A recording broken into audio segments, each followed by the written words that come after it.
মেরাজ একজন মুদির দোকানদার। সে ছিল একজন সৎ এবং নিষ্ঠাবান মানুষ। একদিন তার দোকানে একটা মেয়ে এসে বলল, ভাইয়া, আমাকে চা পাতা, 1 কেজি চিনি আর একটা কোল্ড ড্রিঙ্কস দিন তো। আচ্ছা, দিতাছি আপা। মিরাজ তখন চা পাতা, 1 কেজি চিনি সহ একটা কোল্ড ড্রিঙ্কস তাকে একটা পলিথিনে বেঁধে ধরিয়ে দিল। মেয়েটা তখন তাকে 500 টাকার একটা নোট ধরিয়ে দিয়েই চলে যাচ্ছিল।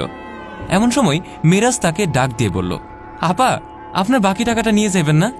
ও আচ্ছা, মনেই ছিল না ভাইয়া, আপনাকে অনেক ধন্যবাদ। আপা, আমারে ধন্যবাদ দেওয়ার কিছুই নেই, টাকাটা তো আপনার, আপনি নেবেন না তো কে নিব? মেয়েটা তখন বলল, কিন্তু এরকম কাজ তো এ সময় কেউই করে না, আপনি আমাকে টাকাটা ফেরত দিলেন, এজন্য আপনাকে আবারও ধন্যবাদ। এই কথা বলেই মেয়েটা সেখান থেকে চলে যায়। মিরাজ বলল, আচ্ছা আপা, আসেন তাইলে, আর আপনার যা যা লাগবো সবকিছু আমার এখান থেকেই নিয়ে যান। আচ্ছা ঠিক আছে। এই কথা বলে মেয়েটা চলে যায়। কিছুক্ষণ পর তার দোকানে আরেকটা লোক আসলো। মিরাজকে জিজ্ঞেস করলো, কিরে, কি অবস্থা তোর? এই তো ভাই, ভালোই, আল্লাহর রহমতে খুব ভালো আছি। আপনার কি কিছু লাগবে নাকি?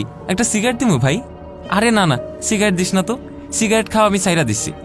আর যেহেতু সিগারেট খাওয়া ক্ষতিকর, অযথা টাকা খরচ করে নিজের ক্ষতি করুম কেন?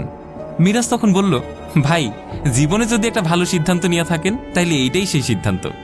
আরে ঠিকই বলছিস রে। আচ্ছা, আমার একটা ললিপপ দে। সিগারেট খাওয়া তো সাইরে দিছি, এখন ললিপপই খাই। মিরাজ তখন তার হাতে একটা ললিপপ দেয়। এমন সময় তার দোকানে আরেকজন লোক আসে। লোকটা এসেই মিরাজের দোকান থেকে 2 প্যাকেট চানাচুর আর 1 প্যাকেট মুড়ি নিল। লোকটা মিরাজের হাতে 100 টাকা ধরিয়ে দিয়ে চলে যাচ্ছিল। এমন সময় মিরাজ তাকে ডাক দিয়ে বলে, ভাই, আপনার বিল 120 টাকা হয়েছে। কি কইতাছেন ভাই, আমার কাছে তো এত টাকা নাই। ঠিক আছে, একটা জিনিস না এলে কমই নেই।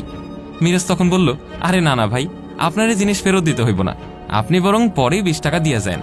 লোকটি তখন তাকে ধন্যবাদ দিয়ে চলে গেল। এবার পাশে দাঁড়িয়ে থাকা লোকটা বলল, কিরে মেরাজ, তুই যেভাবে দোকান চালাইতাছিস, এইভাবে চলতে থাকলে তো তোর আর দোকান থাকবো না, তোরে থালা নিয়ে রাস্তায় বসতে হইব। কেন, কি হয়েছে ভাই? আরে তুই তো যাইনা শুনে একটা চোরে বাকি দিলি রে। আর এই ছেলেটা যাইনা শুনে তোর কাছে বাকিটা করছে, কারণ ও আর তোরে টাকাটা দিতেই চায় না। কি কইতাছেন ভাই, আপনি দেখলেন না, লোকটা তো নিজেই বললো যে তার কাছে কোনো টাকা নেই, আর বললই তো যে পরে এসে টাকাটা দিয়ে যাইব। হইছে, সে আর কখনোই আসবো না তোর দোকানে। মিরাজ তখন বলল, ভাই, আমি তো লোকটার কাছ থেকে মাত্র 20 টাকা কম নিছি, আর এরকম 20 টাকা কম দিছে এমন অনেক লোকই আছে, কিন্তু আমি যদি মানুষের ছাড় না দিই তাহলে তো মানুষও আমার ছাড় দিব না। আর এরকমও অনেক লোক আছে যারা আমার দোকানে টাকা রাইখেই চলে যায়। ভাই, আমি যদি মানুষের ছাড় না দিই তাহলে তো মানুষও আমার ছাড় দিব না। লোকটা তখন বলল, আরে ধুর, এরকম ফিলোসফি দিয়া ব্যবসা চলে না, এই ধরনের ব্যবসা তাড়াতাড়ি বন্ধ কর, নাইলে কিন্তু তোরে পথে বসতে হইব, কয়া দিলাম। ইতিমধ্যেই মিরাজের দোকানে আরো একজন লোক আসে। এসে বলে, ভাই, আমাকে একটা পানি দেন তো। মিরাজ তাকে একটা পানির বোতল দেয়। লোকটা তখন মিরাজের হাতে 100 টাকা ধরিয়ে দিয়ে সেখান থেকে চলে যেতে লাগে। ভাই, বাকি টাকাটা নিয়ে যান। লোকটা তখন ইশারা করে বলল, সেটা দেয়া লাগবে না। মিরাজ যেন সেটা রেখে দেয়। তখনই মিরাজ পাশে দাঁড়িয়ে থাকা লোকটাকে বলল, দেখলেন ভাই, আমি একজন লোকরে 20 টাকা বেশি দেয়া বিশ্বাস করছি, আর এই লোকটা আমারে 80 টাকা বেশি দেয়া বিশ্বাস করলো।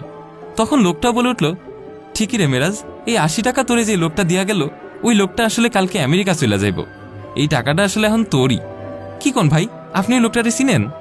আরে হ্যাঁ চিনি, আমার পাশের ফ্ল্যাটেই থাকে। এবার মিরাজ বলল, দেখলেন ভাই, আল্লাহ দিলে আসলে কোনো কিছুই থাইমা থাকে না।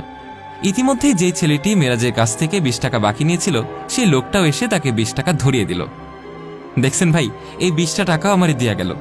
আসলে এই দুনিয়াতে খারাপ লোক আছে, কিন্তু সবার প্রতি তাই বলে বিশ্বাস হারানো যাইব না।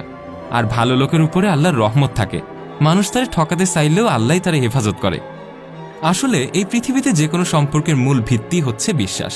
এটা হোক দোকানদার আর কাস্টমার, কিংবা ভাই ভাই অথবা স্বামী স্ত্রীর মধ্যে, সব জায়গাতেই বিশ্বাস ছাড়া সম্পর্ক টিকে থাকা অসম্ভব। আপনি একজনের জন্য ভালো কিছু করলে দেখবেন আল্লাহ আপনার জন্য ভালো কিছু বয়ে নিয়ে আসবে। মিরাজের কথা শুনে লোকটা তখন বলল, মিরাজ, তুই ঠিকই কইছিস রে।